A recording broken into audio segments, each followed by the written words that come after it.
Good evening, Chi-Town here. Just wanted to give you guys another video report here.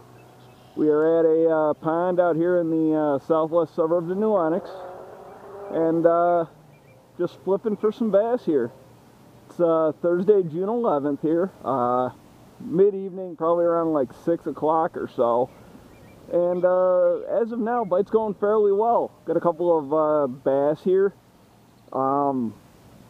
Pattern I'm working here, just with the recent rain, as you can tell just by looking at the shoreline around me, water's come up probably a good 12-18 inches above normal for this pond here. So all I'm doing is I just got a jig here, a 3/8 ounce Booyah Boo jig here with a Berkeley Havoc. Forget what craw this is, but it's got a really wide body, really wide claws, and just places a lot of water there.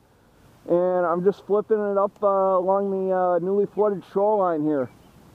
Got a couple bass this method so far, and just working it back, just flipping it out, working it back here, and so far it's paid off a couple times. So keep you here with it and see what we can do over the next couple casts.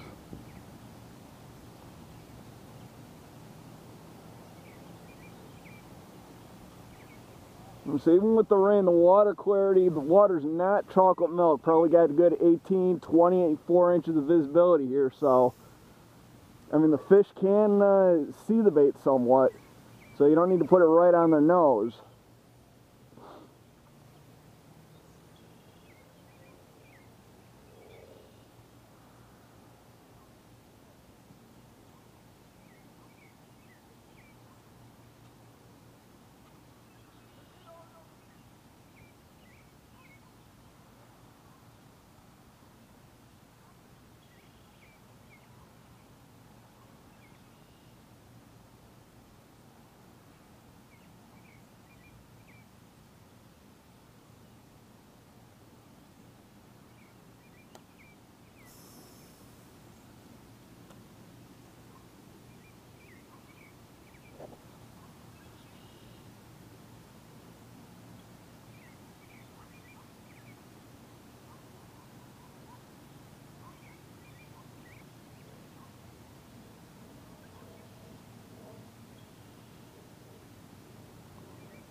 You know, one thing I'm sure y'all can see here, but these weeds, as of 2 days ago, were on dry land. As you can see now, the water's up a good foot or two into it. So don't be afraid to fish right up on that edge. I mean, this got a fairly steep initial drop off here with the rock bank on this pond. You know, that water is a good 18 inches, 20 inches deep right off the edge of this grass here. And don't be afraid to get in there. I mean, you always see guys on the shows in boats pitching right up in here. This is no different. What you have is you have a bunch of rock shoreline here in front of all these weeds, and the bass will come up and feed in here after a heavy rain like we had the last 18 hours or so. So don't be afraid to get up in there. You know, and also when you come through these areas, work them fairly thoroughly. The water here, clarity, like I said, clarity is not great. And sometimes you do got to put it right on their nose to get them to bite, for them to find your bait.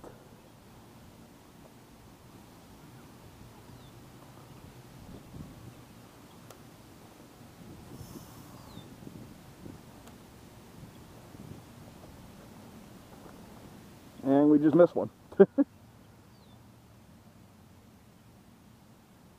So, but as you can see where that cast landed, I mean, that was not more than 18 inches off that weed, the outer edge of those weeds there.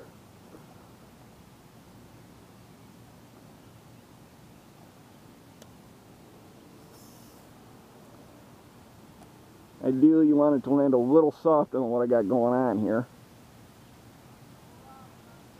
This is where a longer rod would definitely help. I mean, unfortunately, I only got a 7-foot medium-powered Premier here. I'd rather have a something in the 8-foot range just to get a little bit more range, a little bit more control when I'm flipping here. But unfortunately, it's still on the wish list.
You can see there, I put that cast right in front of the culvert.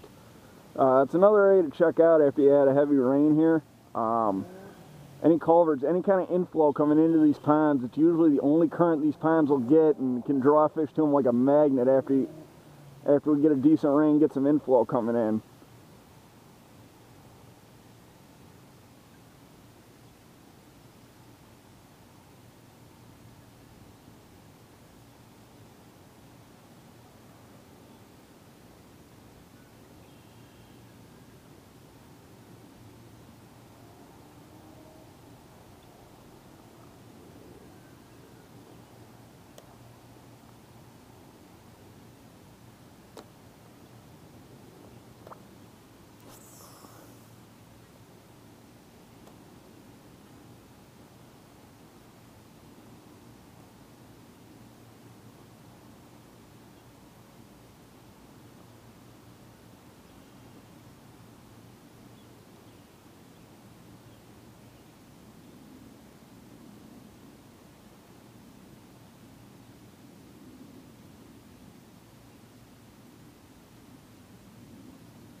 Not sure if I got bluegills picking up the tail of the craw here or something, but keeps pecking at it.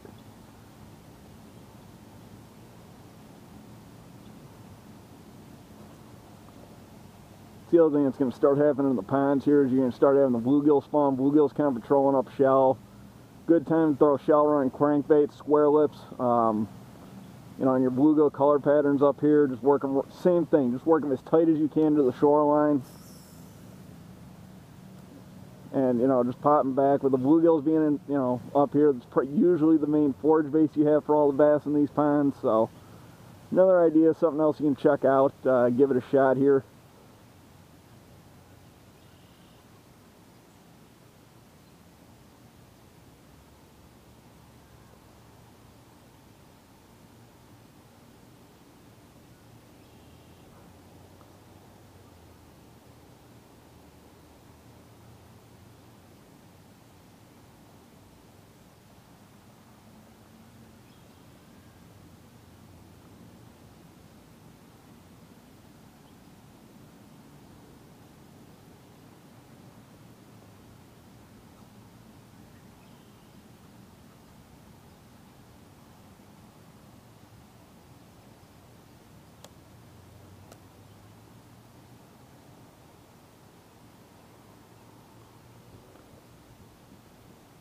Kind of up here. The other bait I've been throwing, just again working this real shallow cover, is up here on a spin setup. I got a Rapala F9 here, Fire Tiger color.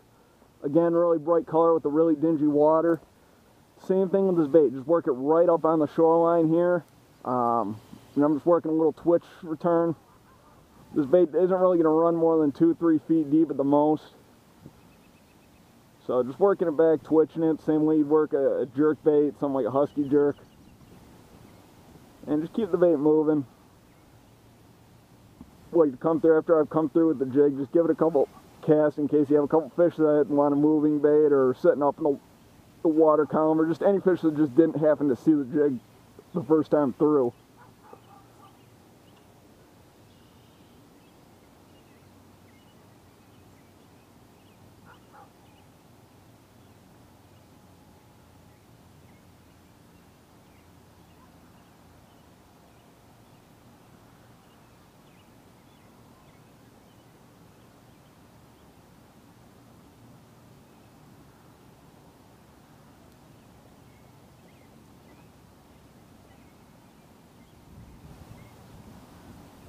Just like that. Little bass right there, didn't quite get all of it, but I mean, just working it right along the shoreline here. That's all there really is to it.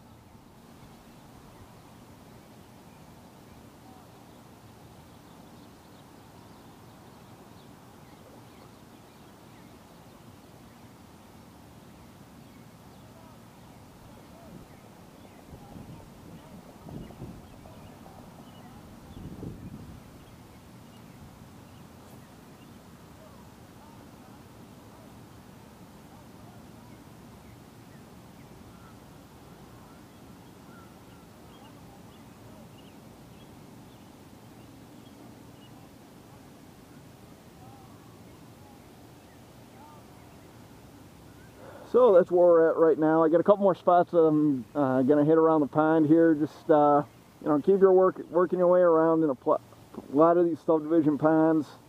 You're only gonna find 1-2 fish on a spot. Very rarely will they be schooled up in very large schools. So just keep moving, and you know, as you learn these ponds, as you go around them, you learn the spots that tend to hold fish. I mean, you know, this pond's about maybe 2-3 acres here.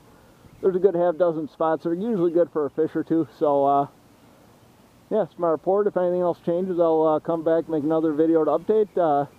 If not, good luck and tight lines to everybody out there in Chi-Town land.